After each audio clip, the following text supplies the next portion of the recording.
claro qué tipo de cuadros y qué tipo de clasificación podemos tener, ¿no? Los hospitales nacionales por lo general tratan cirugías pulmonares bastante frecuentemente, 4 o 5 cirugías de pulmón por día.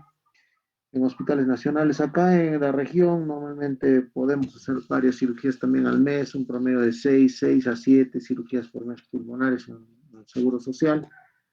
Y en lo que es la parte del Hospital Regional de Lorena, es probable que también en algunos casos se han estado realizando cirugías por mes, por lo menos una, ¿no? Hay una frecuencia bastante importante de hidatidosis pulmonar, ¿no? Sabemos que es un problema de zoonosis, ¿no? Producida por la Taenia echinococcus, ¿no? Está la clasificación de la echinococcus, ¿no? Que es un platelminto, es un cesto, una teniae, ¿no? Y que, bueno, tiene algunas características que uno tiene que recordar y saberlas en todo caso manejar, ¿no? Acá están las medidas, las dimensiones, en la última porción de, de, de, de este Taenia echinococcus se tiene una porción grávida entre 500 y 800 huevos. Estos se van multiplicando permanentemente, se expulsan con las materias fecales del perro, por ejemplo, ¿no? Contaminando el suelo, de donde son adquiridos precisamente con los huéspedes intermediarios y accidentalmente por el hombre, ¿no?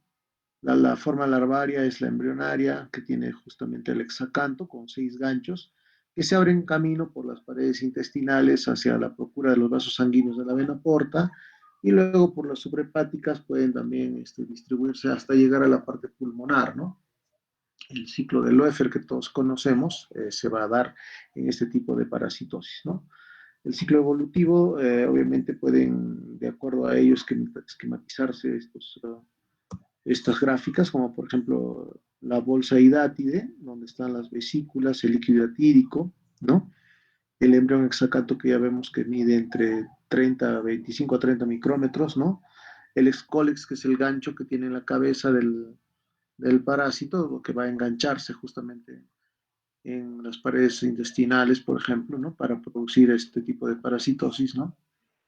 Y obviamente el transporte, el traslado de este parásito puede llegar a la parte hepática y a la parte pulmonar, puede estar en diseminación hematógena en las arterias, venas, corazón, cerebro, intestinos, ¿no? Entonces hay datidosis que puede presentarse en todo este tipo de problemas.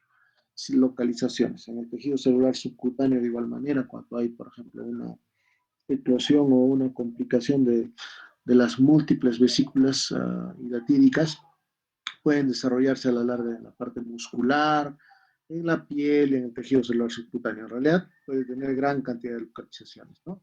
Fíjense acá en el vaso, en el encéfalo, riñones, hipodermis, etcétera. En realidad hemos visto nosotros trombosis arteriales por diseminación hematógena de quiste hidatídico, miles, cientos de quistes hidatídicos que pueden trombosar las arterias. Yo he tenido la oportunidad de reparar y, bueno, hacer una excisión de un quiste en el ventrículo, en el septum interventricular, ¿no? Con máquina de circulación extracorpórea, hemos tenido que retirar y reparar el septum interventricular por la presencia de un quiste hidatídico en el ventrículo, ¿no? Entonces, efectivamente, pueden haber grandes localizaciones, ¿no? Aparentemente el desarrollo es lento, algunos dicen que puede crecer 1 centímetro por año, pero de eso va a depender del grado de inmunidad del paciente, si es niño, adulto, adolescente, etcétera, ¿no? Si tiene algún componente de inmunosupresión, podría crecer en mayor cuantía, ¿no? Entonces aquí está más o menos lo que estamos hablando, ¿no? De la zona intestinal, pasa hacia la vena porta, luego hay localización hepática y por las suprahepáticas puede llegar al corazón derecho, aurícula derecha, ventrículo derecho, arteria pulmonar y luego se va a localizar en los segmentos pulmonares, ¿no? Entonces puede tener todo ese tipo de movimiento, por eso que hay que tener mucho cuidado. Cuando se determine si ubica un quiste, pues es preferible ya dar antiparasitarios cuando tienen tamaños menores a 4 centímetros, porque más de 4 centímetros es probable que ya requiera una intervención quirúrgica, ¿no? Entonces, el ciclo que se puede dar muchas veces en carne contaminada, etcétera. Y en la zona de los pastizales, por ejemplo, donde estos corderos, el bovino, el ganado que luego va a ser ingerido también y tiene estas formas quísticas, podría prácticamente poder hacer que por un tema accidental y de alimentación, podríamos tener este tipo de contagios, sobre todo cuando hay manipulación. Los perros o los animales salvajes que están en esas zonas consumen las heces donde se han defecado, por ejemplo, estos animales, como son los perros, y puede prácticamente desencapsular por los líquidos intestinales para poder luego activarse en la zona hepática y pulmonar en el hombre, ¿no? Acá tenemos la adventicia, la cobertura del hidátide, el líquido hidatídico. Acá tenemos la arenilla hidatídica, la vesícula hija estéril, ¿no? La vesícula hija fértil, cuando tiene bastantes de estas prácticamente vesículas pequeñas, más pequeñas al interior de estos núcleos encapsulados, ¿no? Y ya son de forma activa, ¿no? El excólex que habíamos hablado con los 6 ganchos, que finalmente pueden llegar a tener la membrana hidatídica en general, algunos componentes como es esta, la parte germinativa, la quitinosa y la hidatídica propiamente dicha, ¿no? Entonces todo esto se puede dar en la configuración ya del quiste en sí, ¿no? Entonces podemos tener muchas veces que en un primer momento tenemos quistes hidatídicos que son asintomáticos, que posteriormente sí pueden generar dolor discreto torácico, disnea moderada, tos seca, y cuando obviamente hay complicaciones existe la vómica, y el paciente por vía tos o vía broncogénica expulsa las membranas hidatídicas cuando ya ha habido una diseminación, puede haber una reacción anafiláctica, puede haber hemoptisis, inclusive puede complicarse estos quistes y llegar a formar una especie de abscesos pulmonares como secuela de la complicación hidatídica, ¿no? Entonces, uno de los signos clínicos característicos es que haya habido vómica. La vómica, por supuesto, representará una complicación ya de uno de estos quistes que se va a presentar en la parte pulmonar, ¿no? Como vemos acá, podríamos tener abscesos pulmonares, infecciones crónicas como producto de esta patología. Puede haber desnutrición crónica en niños, ¿no? Donde el niño no crece, no se alimenta adecuadamente y la desnutrición es permanentemente dada, ¿no? Pueden haber neumohemotórax, pueden haber neumotórax solos, complicaciones extratorácicas también, las biliftisis, cuando hay una comunicación del quiste hidatídico con el quiste hepático, o a veces puede haber una hidatidosis en reloj de arena, donde hay una complicación a nivel de quiste hidatídico hepático que va a la parte pulmonar o viceversa, ¿no? La pulmonar que va a la parte hepática. Acá sí puede tener comunicación con el árbol bronquial y el paciente tener biliftisis, ¿no? Se hace tos expectoración con contenido biliar, ¿no? Acá hay algunos signos característicos que en la parte radiológica la podemos ver. Podemos ver, por ejemplo, acá el signo del mango, que vemos acá, con algunas zonas pelúcidas alrededor. Después podemos ver el signo del camalote, donde está donde está sobre nadando, digamos, en el líquido, el contenido de la membrana, ¿no? El contenido de la membrana nada sobre el líquido hidatídico. El neumoquiste, el perineumoquiste también es un signo radiológico que nos hace sospechar que el quiste se está por complicar, ¿no? El signo del doble arco, del doble sol, acá tenemos, igual nos puede hacer mostrar de que estaría en una probable complicación de este quiste, ¿no?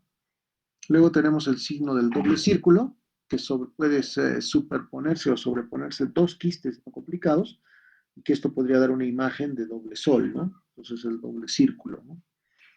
Y bueno, y finalmente el signo del pañuelo, que todos sabemos, donde ya el quiste está vacuo, no hay líquido, pero sí está en las membranas a manera de un pañuelo, ¿no? Recogido y amontonado, ¿no? Entonces el quiste está el pañuelo. Son diversos signos que uno puede poder visibilizar en las placas radiográficas. Los métodos de diagnóstico importantes, ¿no?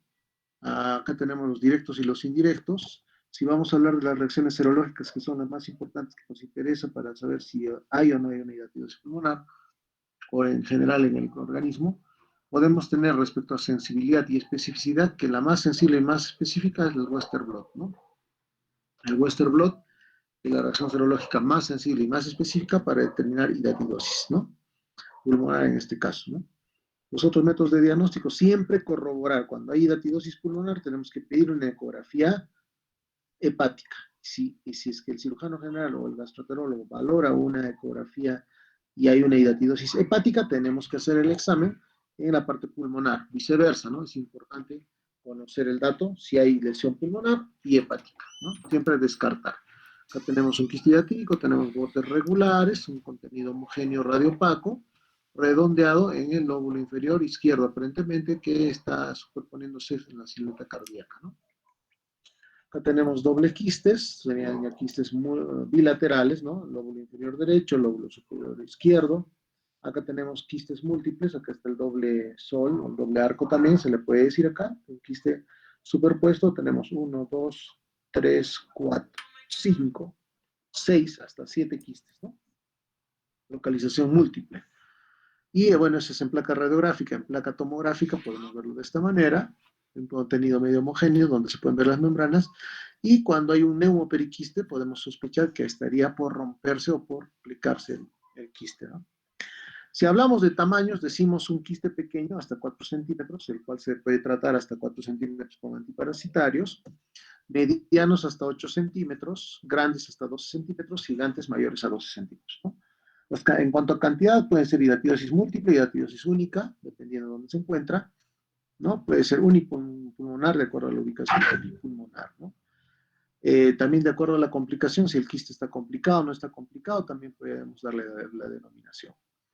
El tiempo de complicación hasta 7 días y más de 7 días. Efectivamente, hasta 7 días, cuando uno dice, a ver, el quiste se complicó, hasta 7 días probablemente requiera un manejo quirúrgico, quizás en ese momento, antes de 7 días. Pero si pasan los 7 días, es preferible que hay que darle antibióticos, un poquito bajemos el proceso infeccioso e inflamatorio, para posteriormente a las 2, 3, hasta 4 semanas poder recién realizar la intervención quirúrgica.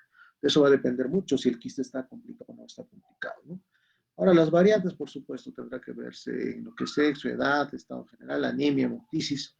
Infecciones sobreagregadas tienen que llevarse de la mano, ir de la mano con el diagnóstico de hidatidosis.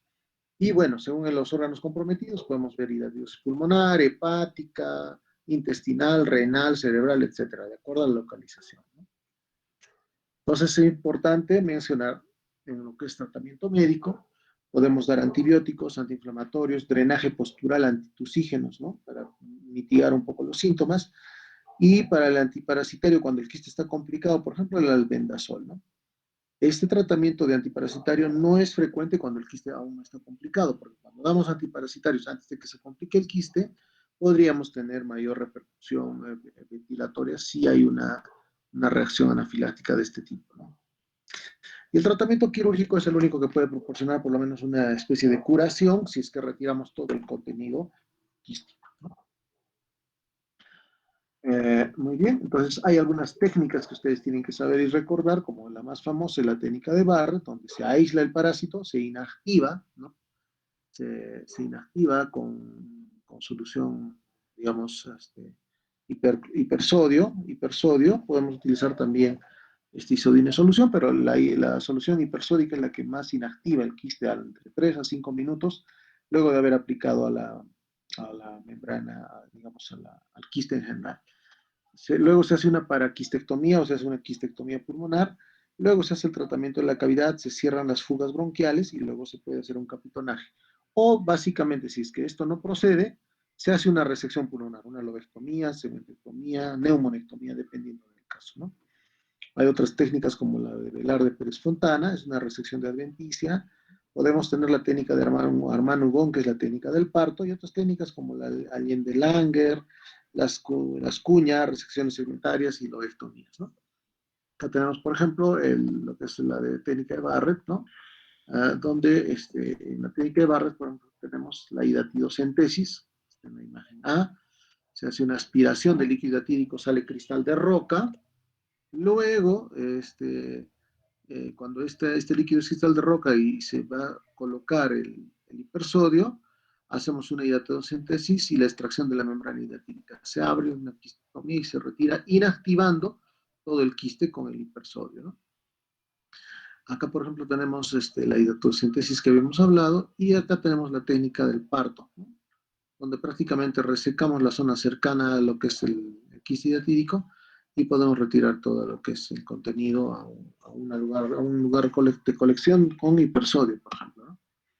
Esta es una serie de casos en la que, por ejemplo, vemos que las edades más afectadas en los diferentes años siempre han sido frecuentemente incrementadas en lo que es la data estadística.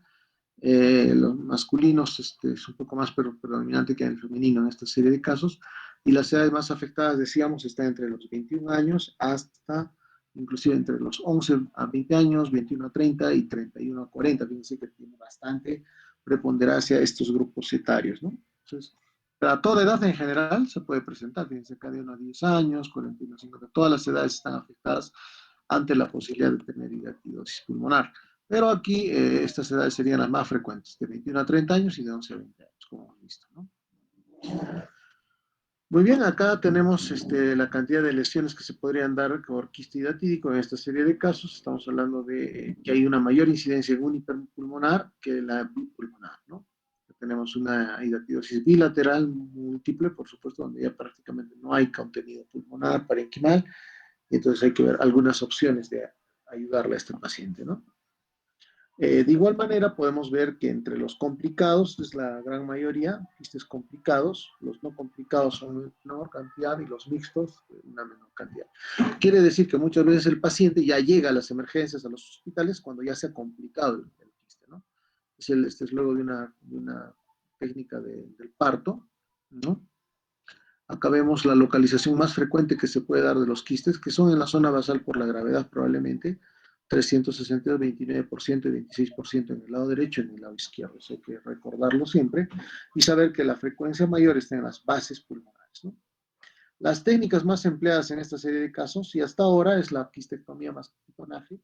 Luego vienen las resecciones pulmonares como la lobectomía, la cuña, quistectomía abierta, neumonectomías, bilobectomías, segmentectomías y otro tipo de componentes que serían resecciones pulmonares más pequeñas, ¿no?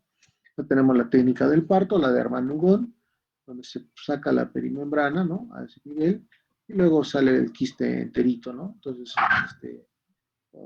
completo, sin que haya eclosionado, es la técnica de Armand-Nugón. Por supuesto que hay que tener mucho cuidado acá, que si eclosiona se puede diseminar en todo el pulmón. Hay que tener mucho cuidado en esta técnica, ¿no? En realidad casi no la usamos por el riesgo que hay, ¿no? Acá tenemos hiatidosis pulmonar complicada, pero a ambos lados sí se requiere toracotomías. Primero de un lado, donde podemos tratar el menos complicado, o el más pequeño, y luego el más grande, ¿no? Es importante saber eso.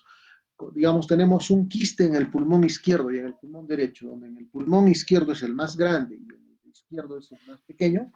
¿Cuál operamos primero? El quiste pequeño, para que muy bien se estabilice el pulmón derecho, operemos el lado izquierdo.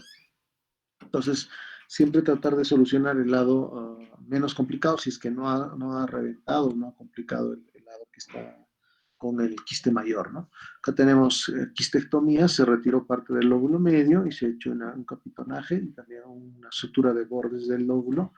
Eso se puede hacer con sutura mecánica también, efectivamente, pero que quede al final el lóbulo superior bien y el lóbulo inferior bien, ¿no? Que había una lesión del quiste en el lóbulo medio, ¿no? Es la que se logró reparar. En estos casos, fíjense, se llega a identificar la zona de la lesión y luego se apertura. Y bueno, podemos encontrar otro tipo de aperturas de quistectomías, se cobertura con gasas empapadas en hipersodio para que no haya una diseminación. Fíjense acá la cantidad de quistes que van saliendo, es una cantidad increíble, pero bueno, es lo que se puede encontrar. Este es el quiste hidatídico en el ventrículo, entre el septum interventricular que les dije que encontré, que logramos retirar para luego hacer un tratamiento y reparación del septum interventricular. Felizmente este paciente logró sobrevivir al daño, ¿no? Entonces, fíjense, para que vean que efectivamente en el corazón también tenemos este tipo de componentes de daño hidatídico de parasitosis, ¿no? Y bueno, cuando nosotros realizamos cirugías de hidatidosis pulmonar, podemos tener algunas complicaciones, efectivamente, como en cualquier cirugía pulmonar. La más frecuente es la fuga de aire prolongada, las fístulas broncoplurales en segundo término, luego las infecciones de orina operatoria, el empiema pleural, el neumotórax, el paro cardíaco, y bueno, algunas otras que se podrían dar también, como las atelectasias postquirúrgicas, ¿no? Entonces, la mayor complicación, fugas y fístulas broncopleurales y luego la parte infecciosa. Entonces, este es un tema de básicamente revisión de lo que es la parte hidatídica. Ahora acá tengo un caso que nosotros presentamos, me acuerdo, cuando hicimos, vamos a ver acá, Shanghai. Acá Doctor, vamos a... Sí, ¿podría aceptar a mis compañeros? Me están esperando, doctor. a ver dónde está. Ajá. Es uno solo. Eran dos, doctor. Sí, pero ahí está uno. A ver, otro más de repente. A ver, indícale si alguien más va a entrar.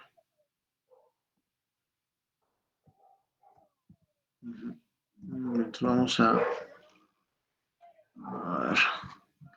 una presentación que hicimos, porque en otros lugares obviamente no veo muy frecuente este tipo de patología.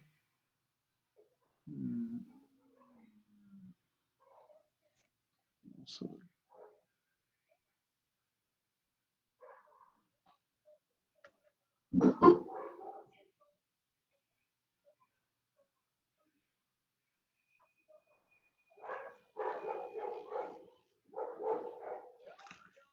Hidatidosis es bien frecuente, pero lo importante es saber manejar, ¿no?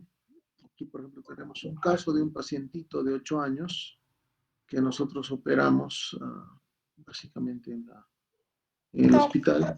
Sí, aló. doctor, disculpe, ya están mis dos compañeros. No sé si le podría aceptar.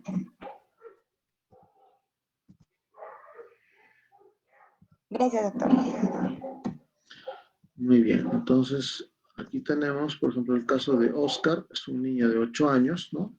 Que efectivamente tenía lesiones quísticas, fíjense, complicada en el lado derecho, complicada en el lado izquierdo. Hicimos una resección pulmonar izquierda, donde lamentablemente terminó en una neumonectomía por el daño que había, fíjense, totalmente dañado el pulmón. Y acá se tuvo que retirar todas las membranas y el paciente quedó pues con prácticamente sin un pulmón, ¿no?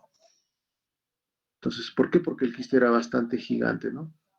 Y aquí aparentemente tenía también su quiste que no se veía aparentemente mucho, pero había daño. Entonces se hizo la neumonectomía, se retiró todo el pulmón con semejante daño, ya no que le quedaba pulmón al niño, y entonces quedó prácticamente con un pulmón totalmente comprometido y sin pulmón acá, lo retiramos del lado izquierdo, solo quedaba el lado derecho. Se hizo una quistectomía posteriormente acá, en el lado derecho, pero fíjense que luego se hizo una dehiscencia a nivel de la zona de cirugía y entonces podía complicarse, solo le quedaba esta parte nada más para respirar al niño, ¿no? Entonces, problema acá, en ambos lados. Acá tenemos, por ejemplo, una data de una tomografía donde, fíjense, neumotórax, hizo neumotórax en el lado izquierdo, tuve que ponerle un DREN, se hizo una dehiscencia acá, ya no había pulmón izquierdo, prácticamente no tenía con qué respirar el niño, ¿no? Entonces, eso también, fíjense acá, totalmente dañado, no hay pulmón izquierdo y en el pulmón derecho prácticamente la secuela y el daño que tenía también en la parte inferior. Gracias a Dios se logró resolver esto en el intraoperatorio y podamos quedar al final de este niño con un pulmón un poquito más compensado, ¿no? Entonces eso es importante también que lo podamos manejar. Es el daño que puede presentarse en este tipo de pacientes, ¿no?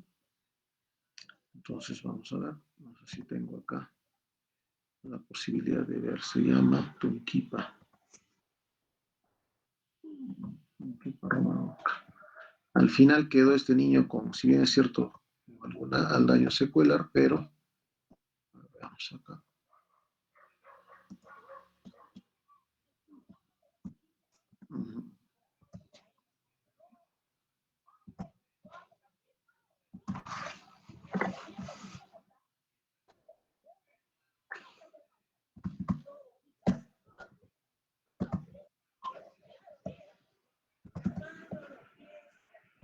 Vamos a ver si logramos encontrar.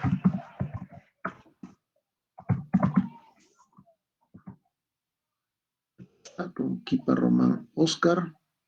Este ya son controles posteriores a la intervención y fíjense cómo ha quedado ahora el pulmón. Fíjense acá, ¿lo ven? ¿Lo logran ver? No hay pulmón izquierdo, pero hay un pulmón compensatorio del lado derecho, ¿no? ¿Lo logran ver? Sí, doctor, sí se puede ver. Entonces acá, por ejemplo, vamos a ver bien esto. Entonces acá, cómo ha quedado el pulmón. gracias a Dios, porque este niño pudo haberse muerto, ¿no?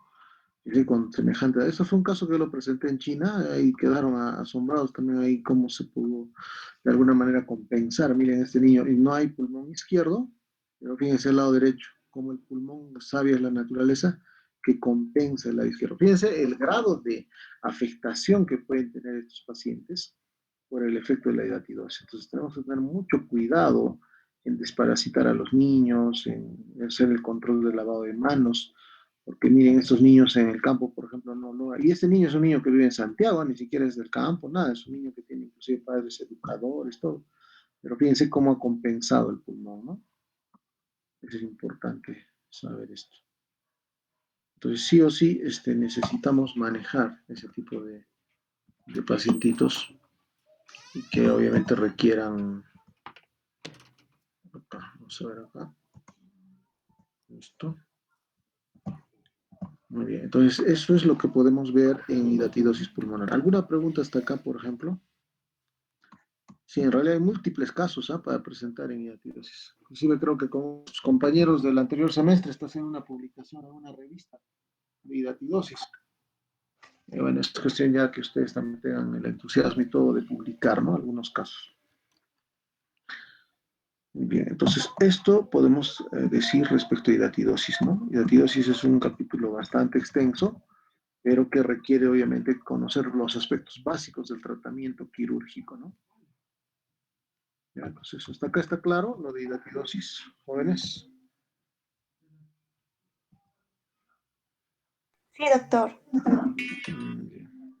¿Alguna pregunta más sobre todo a los que no han estado presentes de repente? Esas diapositivas se las vamos a pasar, más que todo la parte teórica que requieren ustedes ver, para que podamos ir comparando, ¿no? Ya. A ver, entonces veamos. A ver, ¿alguien más está para admitir? Creo que no. Sobre todo a nivel cardíaco. ¿Qué dice acá, doctor? Entonces, el desplazamiento del mediastino. Ah, exacto. Sí, pues podría producir efectivamente, ¿no? Aquí hay un desplazamiento de la parte cardíaca hacia el lado izquierdo, como efecto precisamente de la falta de pulmón en ese lado, ¿no? Dice acá, prácticamente el mediastino está desplazado hacia el lado izquierdo. Esperemos, y obviamente al niño le produce taquicardias, ¿no? Eventuales, fíjense acá. Pues la tráquea está también un poco desplazada, si lo vemos acá. Entonces aquí, por ejemplo, vamos a ver. Veamos, hagan seguimiento a la tráquea está acá, ¿no? Si bien es cierto, de alguna manera está ayudando, pero acá, por ejemplo, acá hay un sello, este es un sellado con una sutura mecánica, eso ya está petrificado prácticamente, pero el bronquio está ahí, ¿no? Y el pequeño está prácticamente respirando con el pulmón derecho nada más, ¿no? El izquierdo ya no lo tiene. Y felizmente que fue el derecho, ¿no? Porque si no tendría otro tipo de problemas. Y el corazoncito que está ahí, de alguna manera, compensando acá ya prácticamente la cámara cardíaca ha ocupado toda esta zona, ¿no? Y hay un desplazamiento efectivamente obvio. Y el niño felizmente actualmente corretea y todo. Eso que tenemos que tener mucho cuidado que no haga otro tipo de quistes, ¿no? En la parte abdominal. Acá aparentemente no pareciera. No se ve lesiones en el hígado, felizmente. El riñón está bien. Hay que valorar siempre que no haya otro tipo de complicaciones, ¿no? A nivel abdominal. Pero bueno, no pareciera haber. Entonces, la parte pulmonar sí está manejable, ¿no? Aquí.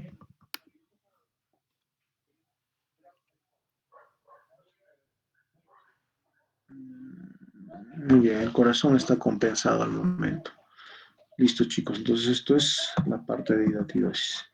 Si hablamos de tuberculosis, básicamente el tratamiento quirúrgico nosotros lo ofrecemos a tuberculosis que tienen resistencia, como los multidrogoresistentes y extremadamente resistentes, ¿no? En hidatidosis pulmonar, si bien es cierto, es un cuadro que se puede tratar con antibióticos, perdón, antiparasitarios, acá en tuberculosis tienen que ser drogas específicas de acuerdo al cultivo. Cuando ya pasa el tratamiento del manejo, podríamos tener también algunas necesidades de cambiar de esquemas, ¿no? Eso lo manejan los neumólogos cuando en el equipo, el comité que de SER, etcétera, se hace trabajo nacional, regional para el tratamiento y modificación de esquemas, de acuerdo a la sensibilidad, ¿no? Y el cultivo, ¿no? Entonces, todavía los niveles de pobreza, inmunosupresión, falta de drogas nuevas y otras cepas de Picobacterium han incrementado la tuberculosis en el mundo, actualmente en el país de igual manera, en Cusco y mucho más en Lima, por supuesto. La cirugía de tuberculosis pulmonar se ofrece, luego que se tiene el diagnóstico, para nuclear o retirar la zona lesionada por un problema de TB, ¿no? Por ejemplo, una cavidad donde hay, por ejemplo, bronquiectasias o puede haber aspergilosis y puede haber sangrado, ¿no? Hemoptisis por este tipo de lesiones. Entonces, como tratamiento, definitivamente podríamos dar como un tratamiento complementario post-tuberculosis, post-tratamiento de esquema de TB, para retirar la lesión cuando el paciente presenta hemoptisis, fístulas broncopleurais de alto gasto, pueden haber empiemas como fugas de mucosidad por la parte bronquial y ahí se hacen como colecciones que luego son purulentas. En esos casos podríamos ofrecer en algún caso el retiro de ese segmento, ese lóbulo o ese pulmón en general, ¿no? La hemoptisis, si bien es cierto, puede generar un problema de una lesión tanto bronquial y parenquimal, pero hay que valorar la condición en la que se podría hacer el retiro de esa parte del pulmón, ¿no? Como cuando hay misetomas y hay sangrado por esta causa, ¿no? La aspergiloma, ¿no? Cuando la tuberculosis es activa, por supuesto, se tendrán que elegir entre los casos de TBC, MDR y XDR de acuerdo a la necesidad. Si ya recibieron esquemas de tratamiento, por lo menos 3 meses de tratamiento específico según cultivo, ahí se procurará hacer las resecciones pulmonares. ¿Cuándo se puede hacer una cirugía de emergencia? Cuando hay una hemoptisis masiva, cuando hay una hemoptisis irreversible, no para con nada, ahí podríamos realizar también intervenciones de emergencia, ¿no? Y bueno, el tratamiento efectivamente se va a dar de acuerdo a las lesiones parenquimales, bronquiales, pleurales y bueno, las de emergencia que son hemoptisis, ¿no? En lesiones parenquimales podemos tener cavidades, cavernas, cavidades insufladas, detejidas, empastadas, tuberculomas que pueden también en un momento necesitar una intervención. A nivel bronquial, cuando hay bronquiectasias, pueden haber también estenosis bronquiales o fístulas broncopleurales, ¿no? En esos casos, valorar la necesidad quirúrgica. Cuando hay un compromiso pleural, podemos tener empiemas pleurales o fístulas broncopleurales, ¿no? Bueno, por lo general, este tipo de lesiones luego de una TBC multidrogo resistente o extremadamente resistente. ¿Qué resecciones pulmonares se pueden ofrecer? Enucleaciones, cuñas, segmentectomías, multisegmentectomías, lobectomías, bilobectomías, neumonectomías, se pueden hacer neumonectomías intrapleurales, extrapleurales o radicales. Si bien es cierto, anteriormente estaban descritas este tipo de tratamientos de resecciones públicas, pero hoy por hoy se prefiere no hacer resecciones segmentarias ni cuñas en TBC pulmonar. De preferencia se hacen lobectomías, dependiendo del grado de la lesión, por supuesto, ¿no? También existían técnicas como el neumotórax inducido, la frenicoparálisis, el neumoperitoneo, el plombaje intrafacial, las toracoplastías, ¿no? Toracoplastías podrían ser primarias, secundarias e iterativas, ¿no? ¿A qué me refiero con esto? Por ejemplo, es un neumoperitoneo que a veces se hacía para elevar el diafragma cuando había una falta de pulmón a este nivel.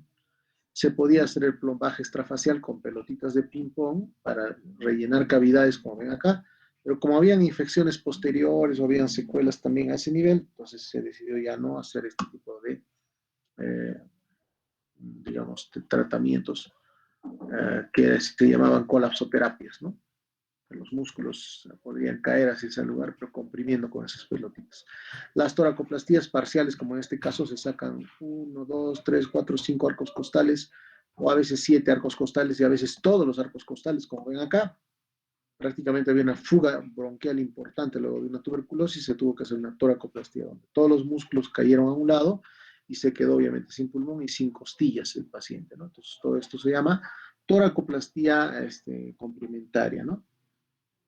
Las lesiones por misetomas, aspergilomas pueden verse de esta forma en las tomografías, como ven acá.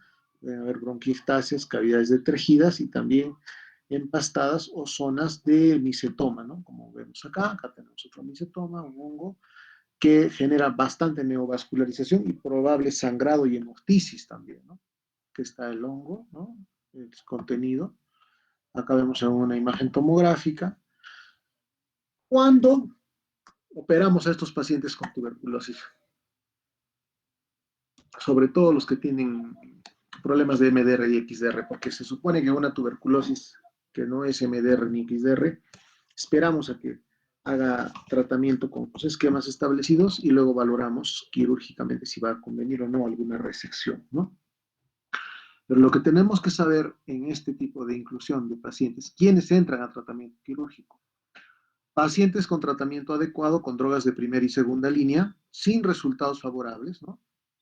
Que además no han negativizado al cultivo del esputo, ¿no?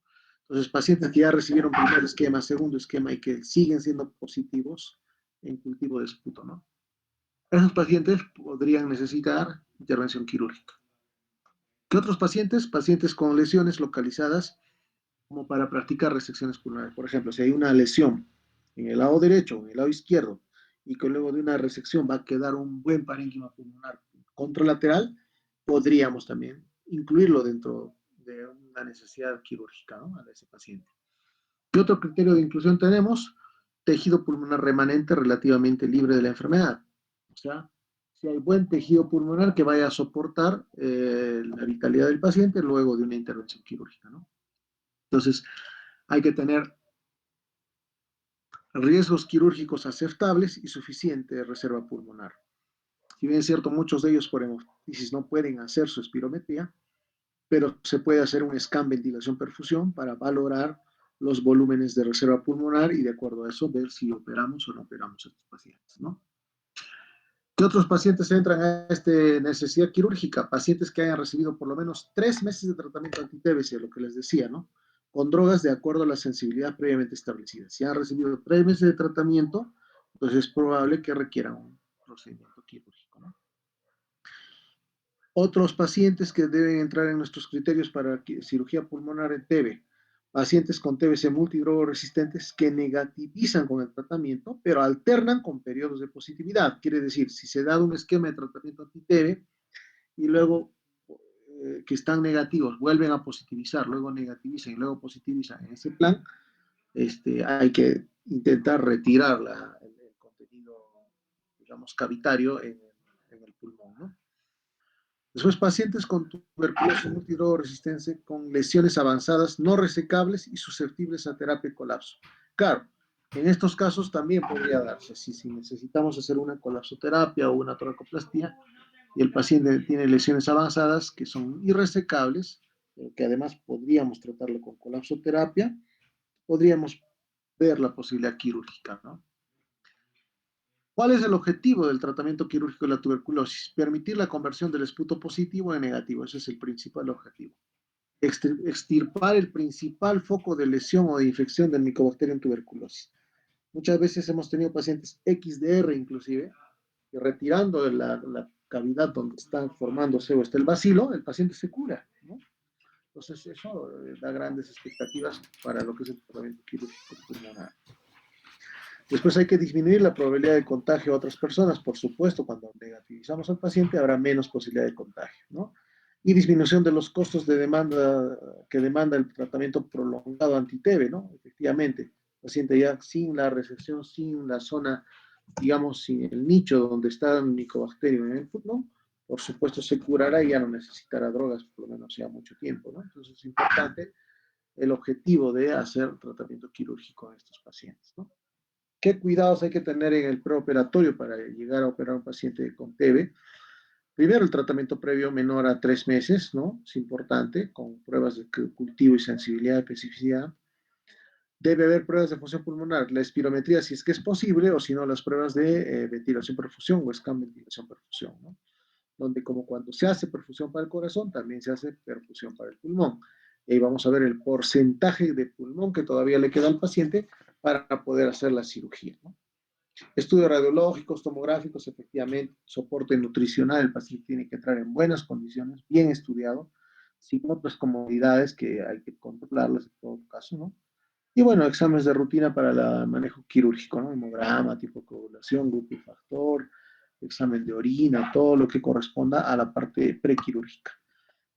Y en el intraoperatorio, ¿debemos utilizar profilaxis antibiótica? Sí, podemos utilizar ceftriaxona, ¿no? Ceftriaxipro, por ejemplo, en la parte intraoperatoria.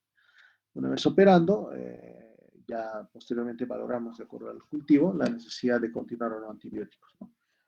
Luego, en una cirugía o en la parte intraoperatoria, ¿debemos utilizar el tubo endotraqueal de doble lumen? Efectivamente, para saber y bloquear el pulmón que está afectado con el daño pulmonar tuberculoso.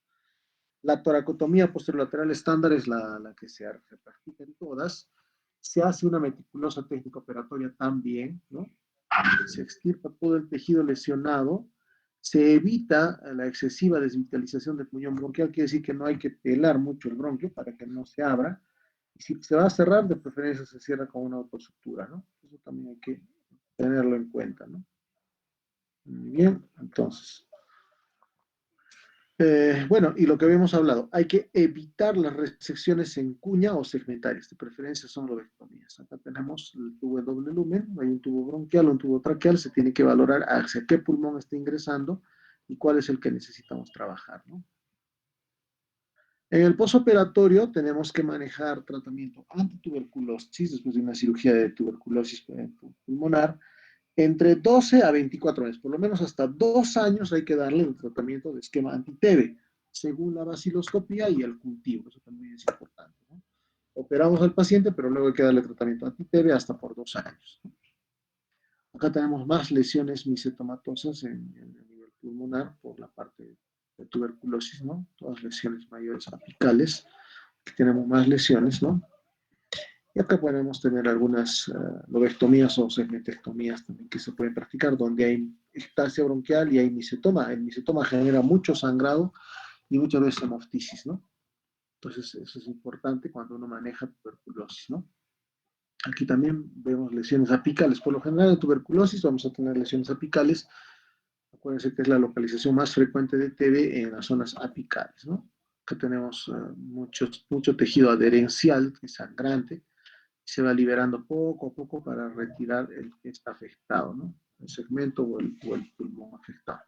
Aquí tenemos más lesiones de aspergilosis, ¿no? Misetomas pulmonares, que son zonas muy sangrantes. Aquí está el hemilado derecho, ¿no? Donde está la parte del esófago, ya se retiró el pulmón, solo queda prácticamente un espacio ya retraído en la parte del hemitórax derecho, y este es el hemitórax izquierdo, que también ustedes lo conocen. Aquí está el arco órtico, está la parte lumbar, perdón, la parte de la columna, el saco pericárdico, el nervio frénico, la grasa prepericárdica, y en la parte hacia el fondo está el mediastino, ¿no? Acá arriba estará la arteria mamaria, etcétera, dependiendo dónde hacemos el abordaje, ¿no? Entonces, ese tipo de resecciones ya cuando se hacen neumonectomías son radicales, entendiendo de que el micobacterium sigue diseminándose en esa zona, ¿no? Entonces sí es importante identificar la zona de la lesión, que tenemos bastante adherencias bien gruesas, laxas, firmes, hacia lo que es la pared del tórax, la pleura parenquimal y la pleura parietal, ¿no? Que hay que liberar con mucho cuidado para que no sangre, ¿no? Y aquí tenemos una ya resección del lóbulo superior izquierdo. Aquí está el inferior izquierdo, está desinflado prácticamente, no está insuflado el pulmón, porque se ha bloqueado el tubo de doble lumen. Y acá tenemos que diferenciar precisamente entre lo que es la aorta y los vasos que llegan hacia esta zona para disecar básicamente, resecar lo que corresponde al daño, ¿no? Que sería todo este lóbulo, ¿no? Si al final hacer un cierre con una sutura mecánica que va a cerrar en triple fila el bronquio y evitar que no haya fugas, ¿no? Entonces, básicamente, esa es la importancia de hacer las resecciones pulmonares, evitar que las lesiones con tuberculosis vuelvan a sangrar o puedan generar mayor cantidad de progresión de la enfermedad. Entonces, llegamos a la zona de los ilios para hacer, ¿no?, las ligaduras a nivel arterial y también la sutura bronquial, para que prácticamente ya no haya fuga y el paciente queda más tranquilo con solo el lóbulo inferior izquierdo. Entonces, estamos prácticamente analizando toda la situación que requiere un manejo quirúrgico tanto de la parte arterial, venosa y bronquial, ¿no? Esto es importante. Bueno, algunas imágenes de algunas resecciones. Acá tenemos una lesión cavitada donde había un micetoma y obviamente un componente de gran cantidad de sangrado en estos pacientes, ¿no? Aquí, bueno, si bien es cierto, si bien es cierto, no necesariamente podemos usar autosuturas mecánicas, podemos utilizar hilos de seda, podemos utilizar nylon, prolene, polipropilene, estructuras también no reabsorbibles, ¿no? Efectivamente, para sellar los bronquios y tener mucho cuidado siempre con los ganglios, que es la cadena que también podría tener complicaciones, ¿no? Entonces, prácticamente tuberculosis igual es un tema, si bien es cierto, extenso, pero si vemos la parte quirúrgica no es tan complicada. Hay que saber valorar exactamente dónde está la lesión, como les había dicho en la tomografía, saber a qué nivel, qué segmento está afectado y si vamos a hacer lobectomías o neumonectomías, ¿no? Entonces siempre vamos a tener esa necesidad de hacer un análisis scan, ventilación, perfusión, sobre todo cuando hay, por ejemplo, lesiones en el lado derecho y en el izquierdo para ver cuál es el que conviene operar y cuál es el que no conviene operar, ¿no? Y por supuesto, hacer que el paciente negativice, que ese es el objetivo del tratamiento en tuberculosis, ¿no? Entonces, eso para que ustedes lo tengan en cuenta. Muy bien, a ver, ¿alguna indicación, alguna pregunta respecto a tuberculosis, tratamiento quirúrgico? Los esperamos acá en el chat, si no lo pueden hacer también directamente por vía micrófono. La saturación del niño disminuyó, doctor. Sí, miren, en el tema de hidatidosis acá hay una pregunta, ¿no? Claro, en su momento disminuyó, pero posteriormente con la compensación pulmonar fue mejorando. Ahora el niño satura 93, 94%, ¿no? Uh-huh.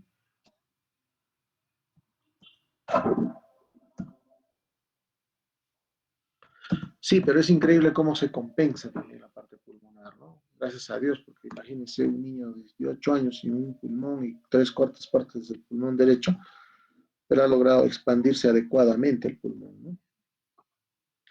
Y eso le ayudaba a la supervivencia del niño hasta ahora. ¿Qué edad tiene? Doctor, en la consulta mencionó que como en paciente. Mi pregunta era, ¿en qué paciente se utiliza también el ECMO, doctor?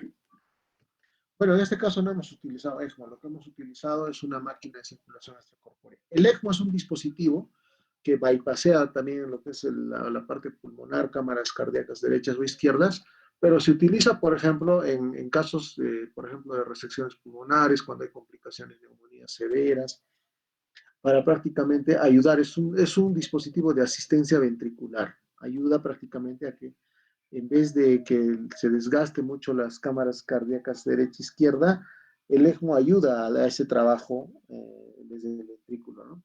Inclusive hoy por hoy hay dispositivos ventriculares de apoyo, asistencia ventricular mecánica. Hay ventrículos inclusive mecánicos que se pueden colocar como soporte, son una especie de motores que se conectan a algunas tubuladuras para que hagan esa recirculación. Muy interesante la cirugía cardíaca también cuando se hace manejo de ECMO. En trasplante pulmonar también se utiliza. Prácticamente son dispositivos que bypassean algunos, algunos componentes fisiológicos como son los ventrículos, ¿no? A ver, dice acá, doctor, para que exista la indicación de neumonectomía, ¿qué tamaño tiene que tener el quiste diatídico y qué otros parámetros? Bueno, primero, para hacer neumonectomía tendría que estar afectado todo el pulmón, ya sea el derecho o izquierdo. Además de ello, debería el pulmón izquierdo, por ejemplo, si el daño es en el pulmón derecho, y se tiene que sacar todo el pulmón derecho, el izquierdo debe tener suficiente tamaño o posibilidad de compensar para que después de la cirugía el paciente tolere la ventilación sin un pulmón, ¿no? Eso es así. Entonces va a depender mucho de eso. Si no se hace simplemente una quistectomía y se deja así, y luego se puede dejar una válvula de Hemlich para que el paciente viva con su válvula de Hemlich, ¿no? Luego dice, doctor, en caso de que no se consiga la negatividad del paciente, ¿qué se tendría que hacer? Bueno, efectivamente, la mayor cantidad y la sospecha del núcleo donde está la TB, el foco, digamos, del bacterio, se intentaría sacar, pero pese a eso sigue, hay que hacer esquemas de tratamiento por 2, 3 años inclusive, y ver si no negativiza y si sigue alternando el positivo, valorar en ese caso con un escáner de perfusión si todavía se podría hacer otra resección, porque acuérdense, si ya pierdes un pulmón, ¿qué haces con el otro? No lo vas a sacar, ¿no? Definitivamente no. Entonces, un tema de emergencia podría haber, pero si también hay lesiones ahí cavitadas, lamentablemente tienen que vivir con sus esquemas de tratamiento, ¿no? Esa es la realidad, ¿no?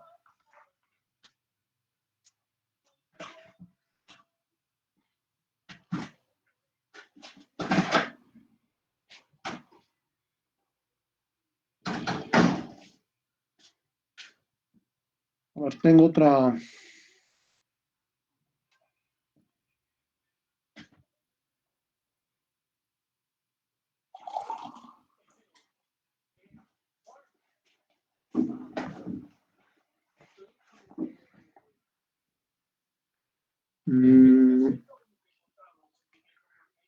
Si se saca solo el tuberculoma o todo el óvulo, si es un tuberculoma y no está activo, no hay una lesión cavitada, no hay mayor problema. El tuberculoma no le va a generar mucha complicación, salvo que el tuberculoma haya generado una lesión cavitada o alguna lesión que tenga colección de micobacterios o de repente componente empiemático, ahí sí, ¿no? Podríamos pensar en sacar el tuberculoma. Pero si no está activo, podría quedar ahí, ¿no?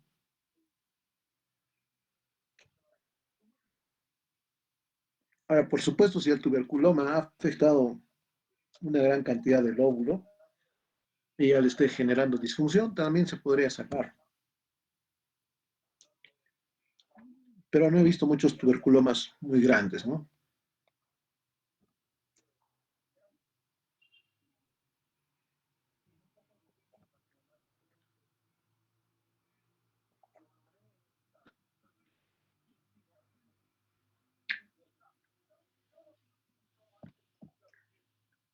¿Habrá alguna pregunta más?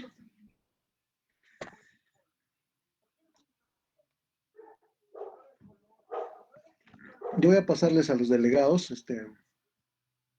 Con esto estamos igualados con el otro grupo. En realidad no son temas muy complicados, pero sí hay que tener algunos parámetros de conocimiento, ¿no? También hay que saber que si ya se han puesto de acuerdo con la fecha del examen, del primer examen. Después de esto ya vienen las exposiciones también de ustedes, ¿no? Eso hay que tener también en cuenta. Así que no se olviden. A los delegados les voy a pedir que coordinen.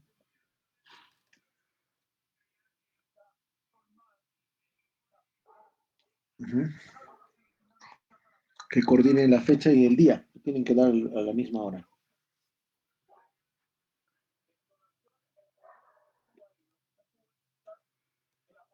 Ok, doctor. Muy bien, chicos. Entonces todo está claro. A ver, doctor, mañana con el solo grupo 1. ¿Cómo es la pregunta? Si mañana exponen solo un grupo. Ah, sí, allá para lo que es la hora de teoría.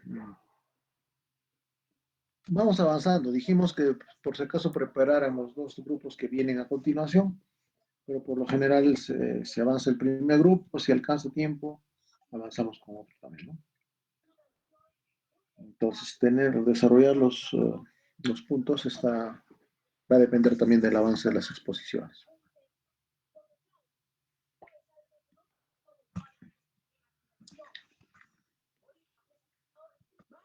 Bien, chicos, así que con esto estamos ya al tanto de lo que es la parte teórica. Le pedí a vuestra delegada también que me envíe los temas para de acuerdo a eso hacer las preguntas. Y la asistencia también no se olviden, quien considera al final me envía el resumen, es el delegado o delegada, me envía un resumen en porcentajes, ¿no? De la asistencia. Ahí le ponemos siempre un porcentaje para al final de la nota, se considera, pero casi todos participan en estas exposiciones, no hay mayor inconveniente. Muy bien, ¿alguna sugerencia, de repente alguna duda de estos temas? Que es básicamente completar la parte de infecciosas. Creo que no, ¿no? Entonces, para mañana nos estaríamos viendo. A ustedes les toca a las 2 de la tarde, ¿no?